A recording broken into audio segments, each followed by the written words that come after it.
అయ్యా స్వామి, సుందరకాండను ఎందుకు సుందరకాండ అని అంటారు? మంచి ప్రశ్న అండి. రామాయణంలో మనకు వాల్మీకి మహర్షి 24,000 శ్లోకాలను 7 కాండలుగా సప్తకాండాత్మకంగా రచించాడు. దాంట్లో బాలకాండ అంటే బాల్యంలో అంతా జరిగిన సంఘటనలు బాలకాండ అని పేరు పెట్టాడు. యుద్ధం జరిగినప్పుడు యుద్ధకాండ, అయోధ్యలో ఉన్నప్పుడు అయోధ్యకాండ, కిష్కింధకు వెళ్ళినప్పుడు కిష్కింధకాండ. ఇలా ప్రతిదానికి ఒక ఔచిత్యం ఉన్న పేర్లు పెట్టేసి వాల్మీకి మహర్షి ఒక్క సుందరకాండ దగ్గరికి వచ్చేసరికి సుందరకాండ అని పేరు ఎందుకు పెట్టాడు, అందులో ఏమి సుందరం అని అట్లా ఎందుకయింది, ఆ పేరు ఎందుకు పెట్టాడంటే వాల్మీకి ఎందుకు ఆ పేరు పెట్టాడని దానిపైన ఒక మంచి శ్లోకం ఉంది. సుందరే సుందరో రామః, సుందరే సుందర కపిః, సుందరే సుందరీ సీత, సుందరే కిమ్న సుందరం. సుందరకాండలో రాముణ్ణి చాలా అందంగా తీర్చిదిద్దాడు. అంటే ఒక మానవ మాతృడుగా ఆయన మనం పడే కష్టాలన్నీ పడుతూనే తన భార్యను వెతకడం అనేటువంటిది అది దైవ స్వరూపుడుగా మనం అనుకుంటాం, కానీ ఆయన ఎన్నడూ నేను దేవుడిని చెప్పలేదు. రాముడు స్వయంగా మానవునిలాగానే ఇక్కడ అవతారం ఎత్తి ఇక్కడ కష్టాలు అనుభవించాడు. అలాగే సుందర కపిః, ఆంజనేయ స్వామిని చూడండి, దుష్ట దమనం చేస్తూ సింహిక రాక్షసిని ఆ ఛాయాగ్రహాన్ని చంపుతూ మైనాకుడిని దీవిస్తూ సురసముఖంలోకి వెళ్లి బయటకు వస్తూ సింహికను తలపైన గుద్దుతూ అశోకవనంలోకి వెళ్లి అద్భుతంగా తన యొక్క వీరత్వాన్ని చూపించేసి వేలాది మంది రాక్షసులను, అలాగే సప్త సేనాగ్ర నాయకులను, 7 సేనా నాయకులను, 5 మంత్రిపుత్రులను, రావణాసురుని భార్య అయిన మందోదరి కొడుకైన అక్షకుమారుణ్ణి, అలాగే రావణాసురుడి కొడుకైన ఇంద్రజిత్తో కూడా యుద్ధం చేశాడు. అయితే చివరిలో రావణాసురుడిని చూడాలనే ఉత్సుకతతోటి ఆంజనేయ స్వామి అటు బంధించబడ్డాడు ఇంద్రజిత్ యొక్క మేఘనాథుని యొక్క దీనికి అస్త్రానికి అని చెబుతారు. ఇవన్నీ కూడా ఆ కపి యొక్క వీరత్వాన్ని చూపించాడు. అలాగే సీత అమ్మవారు, సుందరే సుందరి సీత, సీత అమ్మవారి యొక్క శీలం కూడా చాలా సుందరంగా చూపించబడ్డది. ఎందుకంటే రావణాసురుడు వచ్చి మాట్లాడుతుంటే పరపురుషుడితో నేను మాట్లాడను అని కింద గడ్డి పరకను వేసి తృణమంతరతః కృత్వా అంటాడు వాల్మీకి. అంటే ముందర ఒక గడ్డిపోచ వేసి దాంతో మాట్లాడుతుంది తప్ప రావణాసురుడి వైపు తిరిగి మాట్లాడదు. వాడెన్నో మాట్లాడతాడు ఆమెను చూస్తూ ఆ అసభ్యమైన మాటలన్నీ, కానీ ఆమె మాత్రం ఎక్కడ రావణాసురుడి వైపు చూడదు. ఇలాంటి సౌశీల్యమైనటువంటి మంచి విషయాలు సీతను చూపించాడు కాబట్టి దాన్ని సుందరకాండ అని పేరు పెట్టానంటాడు. అంటే సుందరే సుందరో రామః, సుందరే సుందర కపిః, సుందరే సుందరీ సీత, సుందరే కిమ్న సుందరం. సుందరకాండలో అన్ని సుందరంగానే ఉన్నాయని చెప్పి ఆ పేరు పెట్టానంటాడు. అది ఔచిత్యంగా చెప్తూ ఉంటారు, అద్భుతమైనటువంటిది. అలాగే సీతామ్మవారిని చూచిన తర్వాత ఆంజనేయ స్వామి యొక్క బలపరాక్రమాన్ని చాలా గొప్పగా వారిని చూపిస్తాడు సుందరకాండలో. చూపించిన తర్వాత ఏమంటాడంటే, అమ్మ ఈ రావణాసురుని చంపడం కోసం మళ్ళీ రాముడు లక్ష్మణుడు ఇక్కడ దాకా వచ్చుడెందుకు, ఎట్లాగూ నేను వచ్చిన కదా, ఈ వచ్చిన పని నేనే చేసేస్తాను, నేను ఇక్కడికి తీసుకెళ్తాను, చూడు నా వీపు పైన కూర్చొని రమ్మంటాడు. అంటే అప్పుడు ఆ తల్లి ఎంత శీలవతి అంటే, కొడుకు లాంటి ఆంజనేయ స్వామి అయినా సరే పరపురుష స్పర్శ తెలియంది కనుక ఆమె నేను రావడం భావ్యం కాదు అని చెబితే ఈయన ఎక్కడ చిన్నబోతాడు అని ఆంజనేయ స్వామికి చెప్పుకుంటే, ఇదంతా మనోవిజ్ఞానం అండి. ఒక మాట మాట్లాడేటప్పుడు మనం ఎంత చక్కగా మాట్లాడాలంటే హితం మనోహారిచ దుర్లభం వచః, హితంగా మాట్లాడడం, మనోహరంగా మాట్లాడడం, ఇతరుల యొక్క హృదయానికి ఏమాత్రం కూడా ఆఘాతం కలగకుండా ప్రేమగా మాట్లాడుతూ వాళ్ళని ఒప్పించడం మన యొక్క భావాన్ని. ఇన్ని విషయాలు ఆమె అర్థం చేసుకుని ఆంజనేయ స్వామితో నేను నీ వెంట రాను, నీ వీపు పైన కూర్చోను అనకుండా మానవ మాత్రంలో మనమైతే అలాంటి జవాబులు ఇస్తాం. కానీ సీత ఎలా జవాబిచ్చిందంటే, ముందు భయపడ్డట్టుగా నటించింది. అయ్యా ఆంజనేయ, నువ్వు తీసుకెళ్తున్నప్పుడు రాక్షసుల్ని వెంటబడతారు, నువ్వు వాళ్ళ దిక్కు వెనక తిరిగి చూస్తే నేను జారిపోయి కింద పడ్డాననుకో, తిమింగలాలు మింగేస్తాయి, ఇక్కడి నుంచి నువ్వు నన్ను తీసుకుపోయి కూడా ఏం లాభం చెప్పు, రామునికి నేను దక్కను కదా అంటది. అయ్యా అట్లా కాదమ్మా, నా వీపు చూడు ఎంత పెద్దగా ఉందో అని చాపలాగా చేసి చూపించి, ఇంత పెద్ద చాప లాంటి వీపు పైన కూర్చొని వెళ్ళు, నీకేం భయం లేదు, పట్టుకోవడానికి నేను అన్ని రకాల అరేంజ్ చేస్తానంటాడు. అయినా సరే ఈయన విడిచేటట్టుగా లేడు, ఎలా తప్పించుకోవాలని చెప్పేసి చాలా రకాలుగా ఆలోచిస్తుంది.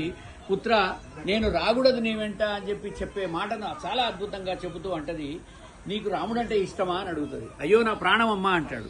మరి అలాంటి రాముని యొక్క భార్యను వేరేవాడు తీసుకొస్తే రామునికి ఎలాంటి చెడ్డ పేరు వస్తుందో తెలుసా ఆంజనేయ? పరపురుషునితో తన భార్యను తెప్పించుకున్నాడు, చేతగాని వాడు అంటారు. నీ రామునికి అలాంటి పేరు రావడం ఇష్టమా అని అడుగుతుంది. అమ్మమ్మ వద్దు తల్లి, అయితే నువ్వు నా పైన వీపు పైన కూర్చొని రావద్దు, నేను రాముడే వచ్చి తీసుకుపోతేనే ఆ కీర్తి ఆయనకే దక్కుతుంది. తత్సస్య సదృశం భవేత్, తస్య సదృశం భవేత్, ఆయన తీసుకెళ్తేనే చాలా ఆదర్శవంతంగా ఉంటుంది. రాముల వారే వస్తాడు, తీసుకెళ్తాడు, నేను ఇద్దరిని భుజాలపైన కూర్చోబెట్టుకుని ఎగిరైనా వస్తాను ఇక్కడికి, నలుడు నీలుడు వాళ్ళతో మేము చక్కగా అద్భుతమైనటువంటి ఇది నిర్మింపజేస్తాం, వారధి కడతాను, తీసుకొస్తాం అని అన్ని రకాలుగా ఆమెకు ఆశ్వాసన చేసి ఆమెను ఒప్పించి, నెల తర్వాత నేను ఉండను, ఊర్ధ్వంద్వాభ్యాం మాసాభ్యాం అంటుంది, 2 నెలల తర్వాత నేను బ్రతకను అని చెప్తే కూడా అమ్మ అలాంటి అఘాయిత్యాలు చేయకు, నేను రాముడిని తీసుకొస్తానని చెప్పేసి రాముడి దగ్గరికి వెళ్ళి చెప్పేటప్పుడు కూడా అద్భుతంగా సీతను చూచానని చెప్పి టక్కన అనడండి. ఏ రామాయణం అన్నా మీరు తీసుకోండి, ఈ భూమి మీద ఉన్న అన్ని రకాల రామాయణాల్లో కూడా ఒకటే మాట ఉంటుంది, చూచితి సీతను అని ఉంటుంది. అందుకనే మన వాళ్ళు వెనకటికి ఉత్తరాలు రాసేటప్పుడు ఉభయ కుశలోపరి అని రాసేవాళ్ళు, పైన ఎర్ర పెన్ను వాడకపోయేవాళ్ళు, క్షేమం అని పైన రాసేవాళ్ళు ఉత్తరంలో. మనం అంటే ఇప్పుడు ఎస్ఎంఎస్ల కాలం కానీ ఉత్తరం రోజుల్లో చెప్తున్నాను. అలా ఎందుకు రాసేవాళ్ళు అంటే చూసిన వాడికి మొదటికి దర్శనం కాగానే ఉత్తరంలో ఏమి చెడు సమాచారం లేదు అనే ధైర్యం రావాలి. కాబట్టి ఆంజనేయ స్వామి పైనుంచే చూచితి సీతను అని. మీరు ఎంఎస్ రామారావు గారి రామాయణం వినండి, ఏ రామోల రామాయణం, ఇంకే రామాయణం, కంబరామాయణం తమిళంలో అన్ని వినండి, అన్నిట్లలో ముందు చూచాను అని ఉంటుంది. అంటే సీతను చూచాను అంటే సీతను అనగానే సగం మందికి ప్రాణాలు పోతాయట, ఏమో చేశాడు రావణాసురుడు అని. ఆ మాట్లాడే మాటల్లో పొందిక చూడండి, వాల్మీకి మహర్షి ఎంత గొప్పగా చెబుతాడో. చూచితి సీతను అంటాడు. చూచితి అంటే ముందు చూచాడు అనగానే అందరికీ హాయిగా గుండె నిండా గాలి పీల్చుకుంటారు, ఓ చూశాట సీత బతికే ఉంది. ఆ తర్వాత సీతను అంటాడనమాట. అంటే ఒక్కొక్క పదం ప్రయోగించడంలో అంత గొప్పగా ప్రయోగిస్తాడు. అంటే ఒక ఆయన అడిగాడు, నేను నారదీయ పురాణంలో కూడా చూశాను, మారీచుడిని రావణాసురుడు వెళ్ళి, ఒరే మాయా లేడి వేషంలో సీత అమ్మవారి ఆశ్రమ ప్రాంగణంలో సంచరించు, బంగారు లేడి రూపంలో ఆ సీత మనస్సును ప్రలోభ పెట్టు అని చెప్తాడు. చెప్తే ఆ మారీచుడు అడుగుతాడు, ఏమండి నేనా రాముని ముందరికి పోవడమా అంటాడు. ఎందుకు ఏమైందిరా అంటాడు రావణాసురుడు. అయ్యా చిన్నప్పుడే విశ్వామిత్రుని యాగ సంరక్షణ కోసం ఆయన తమ్ముడు వచ్చినప్పుడు మేమేదో కళ్ళు కుండలు అవి ఇవి అన్ని పడేస్తుంటే యజ్ఞశాలలో ఆ రాముల వారు వేసిన బాణాలకు సుబాహు చచ్చిపోయినాడు. నేను వెళ్లి సముద్రం అవతల పోయి పడ్డాను, ఆయన దెబ్బకి చావు తప్పి కన్ను లొట్టబోయినట్టు ఆ సముద్రం దాటి నీ ఊర్లో వచ్చి పడ్డాను, నీ దగ్గర ఇప్పుడు నీ పంచన ఏరానయ్యా, నన్ను మళ్ళీ రాముడి దగ్గరికి పోనివ్వకు, నాకు రకారం వింటేనే భయం అవుతున్నది అంటాడు. అంటే వాల్మీకి మహర్షి అక్కడ ఏమని వాడతాడంటే రకారాదీని శబ్దాన్ని భయం జనయతీవమే. ఇక్కడ ఒక రహస్యం ఏమిటంటే సంస్కృతంలో అకారము, ఇకారము, ఉకారము, చకారము, టకారము, పకారము ఎన్నైనా అంటారు కానీ రకారము అని మాత్రం అనకూడదు. అది దోషం. అది సంస్కృత భాషా ప్రకారంగా రేఫా అనాలి, రకారం మాత్రం ఒక్కటి అనకూడదు, ఎందుకంటే అది అగ్ని నక్షత్రం కనుక. మరి వాల్మీకి అంత చదువుకున్న పెద్ద మనిషి రకారాదీని శబ్దాన్ని భయం జనేతీవమే అని ఎలా రాశాడు, రాయకూడదు కదా వాల్మీకి రామాయణంలో అని అడిగితే అక్కడ భాషల్లో ఏమని చెప్తారంటే, అయ్యా అది కాదండి అక్కడ ఆయన రాసింది, ఎవడి గురించి రాశాడు, ఒక భయపడుతున్న వ్యక్తి గురించి ఆ మాట రాశాడు. రకారం అనే పదం వింటేనే నాకు భయం అవుతోందండి, ఒళ్ళంతా గగురుపాటు వస్తుంది, రాముడు నన్ను చంపేస్తాడమ్మో నేను వెళ్ళను అంటున్నాడు. అలా భయపడుతున్న వ్యక్తి నోట్లోంచి సరియైన మాట రాదు. ఉదాహరణకి మీ ముందరికో పాము వచ్చిందండి, మీ నోట్లోంచి ఒక్కసారి పాము అని రాదండి, పా పా పా పా పా పా అని మీరు ఆశ్చర్యం, ఒక గగురుపాటు, ఒక భయం అన్ని మిళితమైనటువంటి గొంతుతోటి పాము అంటారు. కాబట్టి భయంతో ఉన్నవాడు రకారం అని పలకడమే కరెక్టు, రేఫా అని వాడు సరిగ్గా కనుక పలికితే అది తప్పు.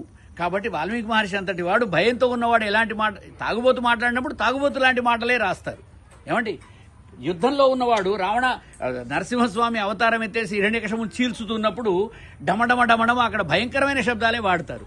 అంటే ఏ సందర్భాన్ని బట్టి వాడిన మాటలు గనక వాల్మీకి మహర్షి అత్యంత సుందరంగా అక్కడ ఆ మాట వాడాడు. ఆ తర్వాత రావణాసురుడు మారీచుడితోటి వెళితే నేను రాముడు చంపుతాడని భయపడుతున్నావు కదా, వెళ్ళకపోతే నేను చంపుతానంటాడు. అప్పుడు వాడి మాటకు భయపడి ఎక్కడైతే రాముడి చేతిలో చేస్తే మోక్షం అన్నా వస్తుంది, సాలోక్య మోక్షం వస్తుంది, సామీప్య మోక్షం వస్తుంది, దగ్గర నుంచి ఆయనతో చావు వస్తుంది, ఇంకెంత అదృష్టమా అని మారీచుడు మాయలేడి వేషంలో వెళ్ళాడు. అదంతా మనకు తెలిసిన కథే. అయితే ఈ సుందర అనే పేరు ఎందుకు పెట్టారంటే ఇంకొక మాట చెప్పి ముగిస్తాను. సుందరకాండ అంటే నష్టద్రవ్యస్య లాభోయం సుందర పరికీర్తిత. నిన్న మన పోలీస్ ఆఫీసర్ గారు రామచంద్ర గారు ఇదే చాలా నచ్చిందండి మాట అన్నారు. ఎందుకంటే దీంట్లో మనోవిజ్ఞానం ఉన్నది. సుందరం ఎప్పుడు మనం ఏదైనా ఒక కొత్త ఫోన్ కొనుక్కున్నప్పుడో, కొత్త పుస్తకం కొనుక్కున్నడో, కొత్త చొక్కా కొనుక్కున్నప్పుడో ఆనందంగా ఉండదండి. ఆనందం ఉంటుంది కానీ ఆ మన ప్రియమైన వస్తువు పొయ్యి మళ్లీ దొరికితే